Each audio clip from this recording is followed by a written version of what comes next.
توہین عدالت کیس میں عمران خان کو ایک اور موقع مل گیا۔ پہلا جواب مسترد، 7 روز میں دوبارہ جواب جمع کرانے کا حکم۔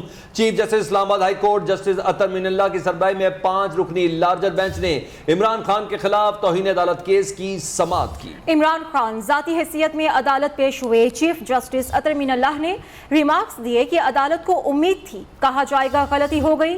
عمران خان کے جواب سے تکلیف ہوئی، یہ معاملہ انتہائی سنجیدہ، ایسا پہلی بار نہیں ہوا۔ سوچ سمجھ کر جواب لکھیں، سنگینی کو سمجھیں، یہ ماتحت عدلیہ کی آزادی کا مسئلہ ہے۔ جواب عمران خان جیسے لیڈر کے قد کاٹ کے مطابق نہیں ہے۔ جسٹس میاں گل حسن اورنگزیب نے ریمارکس دیے کہ توہین عدالت کی کارروائی آج ختم ہو سکتی تھی، لیکن اس جواب کی وجہ سے ایسا نہیں ہوا۔ خاتون جج کو دھمکیاں دینے کا کیس، اسلام آباد ہائی کورٹ نے سابق وزیر اعظم عمران خان کا تحریری جواب غیر تسلی بخش قرار دے دیا۔ 7 روز میں دوبارہ جواب جمع کرانے کی ہدایت۔ چیف جسٹس اطہر من اللہ نے عمران خان کے وکیل حامد خان سے کہا، آپ کا تحریری جواب پڑھ لیا ہے، جو کہا گیا اس کی توقع نہیں تھی۔ جس طرح گزرا ہوا وقت واپس نہیں آتا، اسی طرح زبان سے کہی ہوئی بات واپس نہیں آتی۔ ایک سیاسی جماعت کی لیڈر کو ایسا کچھ کہتے سوچنا چاہیے۔ چیف جسٹس نے عمران خان کی وکیل حامد خان سے کہا، آپ کی موکل کو احساس ہی نہیں کہ انہوں نے کیا کہا ہے۔ عدالت کی کسی جج پر کوئی اثر انداز نہیں ہو سکتا۔ اس ادارے کو اگر کسی سیاسی جماعتوں نے اپہولڈ نہیں کیا تو نتائج سنگین ہوں گے۔ دانیال عزیز، طلال چودھری اور نہال ہاشمی کیسز میں سپریم کورٹ کے فیصلے موجود ہیں جن پر عمل لازم ہے۔ جسٹس میاں گل حسن اورنگزیب نے ریمارکس دیے، توہین عدالت کی کارروائی آج ہی ختم ہو سکتی تھی، لیکن اس جواب کی وجہ سے ایسا نہیں ہوا۔ آپ کو جواب داخل کرانے کا ایک اور موقع دیا گیا، آپ اس پر سوچیں۔ عدالت نے کیس کی سماعت 8 ستمبر تک ملتوی کر دی۔ پروڈکشن ٹیم کے ساتھ ذیشان سید، نیو نیوز اسلام آباد۔ اصل میں توہین کی سزا جج زیبا صاحبہ کو ہونی چاہیے، جنہوں نے انصاف کر کے عمران خان کی شان میں گستاخی کی تھی۔ دوہرا نظام انصاف نامنظور۔ مریم نواز کا عمران خان کو توہین عدالت کیس میں جواب دوبارہ جمع کرانے پر رد عمل۔ سوشل میڈیا پر پیغام میں کہا، عمران خان کو فراہم کردہ ڈھیل اور سہولیات سے اور کچھ ثابت ہو نہ ہو، نواز شریف اور مسلم لیگ نون سے ہونے والی ناانصافیاں اور زیادتیاں ایک بار پھر پوری قوم کے سامنے عیاں ہو گئی ہیں۔ ترازو سیدھا نہیں ہو سکا۔ نون لیگ کا عدالت کی جانب سے عمران خان کو 7 دن کی مہلت ملنے پر سخت رد عمل۔ وفاقی وزراء کی چیئرمین پی ٹی آئی پہ کڑی تنقید۔ مریم اورنگزیب نے ٹویٹ کیا کہ سابقہ فیصلے انصاف کے ترازو کو منہ چڑھا رہے ہیں، اگر وہ درست تھے تو اس فیصلے میں بھی انصاف ہوتا نظر آنا چاہیے۔ اگر مقبولیت ہی انصاف کا پیمانہ ہے تو سابق وزیر اعظم نواز شریف کے معاملے میں یہ پیمانہ کہاں تھا؟ سعد رفیق نے سول جج کو دھمکی دینا توہین ریاست قرار دیا۔ اعظم نذیر تارڑ کے مطابق تمام شہریوں پر قانون کا یکساں اطلاق آئین کا تقاضا ہے۔ جنگل میں آگ لگ جائے نا تو درندے بھی اکٹھے ہو جاتے ہیں، سیلاب آ جائے تو وہ مل کے بچنے کی ترکیب کرتے ہیں۔ جو دوسروں کو جانور کہتے ہیں وہ اپنے بارے میں سوچے کہ وہ کیا ہے۔ جھوٹ بول کے اور لافزنی کر کے آپ ریاست کو چلا نہیں سکتے۔ ریاست چلانا کھلنڈرے لوگوں کا یا سازشیوں کا کام نہیں ہے۔ عمران خان صاحب کے بارے میں یہ تاثر پایا جاتا ہے کہ یہ لاڈلے ہیں۔ خان صاحب شاید بہت ناراض ہیں۔ خان صاحب اینگری اولڈ مین ہیں، میں اولڈ انہیں نہیں کہوں گا، وہ شاید اپنے آپ کو سمجھتے نہیں ہیں کہ وہ جب بات کرتے ہیں اور جب وہ سٹیج پہ ہوتے ہیں ان کے جو جذبات کا بہاؤ ہے اس کے آگے نہ عدلیہ کو ٹھہرنے دیتے ہیں وہ، نہ انہوں نے افواج پاکستان کو ٹھہرنے دیا ہے، نہ انہوں نے پارلیمان کی کوئی کسر چھوڑی ہے عزت افزائی میں۔ مسلم لیگ نون کے رہنما طلال چودھری نے پروگرام بولو طلعت حسین کے ساتھ میں عمران خان کی توہین عدالت کیس میں پیشی سے موازنہ کرتے ہوئے اپنے کیس کے حوالے سے بتایا کہ ان کا کیس کوئی نہیں لے رہا تھا۔ آسما جہانگیر صاحبہ نے حامی بھری لیکن وہ اسی دن فوت ہو گئیں۔ اس کے بعد پاکستان میں کوئی وکیل کیس نہیں لے رہا تھا، کہتے تھے بابا رحمتی ناراض ہو جائے گا۔ میں وکیل کے حوالے سے بات کرنا چاہتا ہوں، اور یہ بھی شاید کسی کو نہیں پتا، تاریخی بات ہے کہ سب سے پہلے تو میرا کیس کوئی نہیں لے رہا تھا، تو آسما جہانگیر صاحب اللہ جنت نصیب کرے تو انہوں نے کمٹ کیا، اور وہ اسی دن ہی میاں صاحب سے میرے کیس کے بارے میں بات کرتی ہوئی وہ اچانک فوت ہو گئیں۔ اس کے بعد میں پاکستان کے، میں آپ کو وکلا گنوا دوں، آپ حیران پریشان ہو جائیں، جو بہت بڑے بڑے لیڈر بنتے ہیں جو کہتے ہیں کہ ہم ہی سب کے ساتھ مظلوموں کے ساتھ کھڑے ہوتے ہیں۔ میرا کیس ایک اس وقت جج صاحب بھی ہیں، وہ ابھی بھی اب وہ جج بھی ہیں، وہ ان سمیت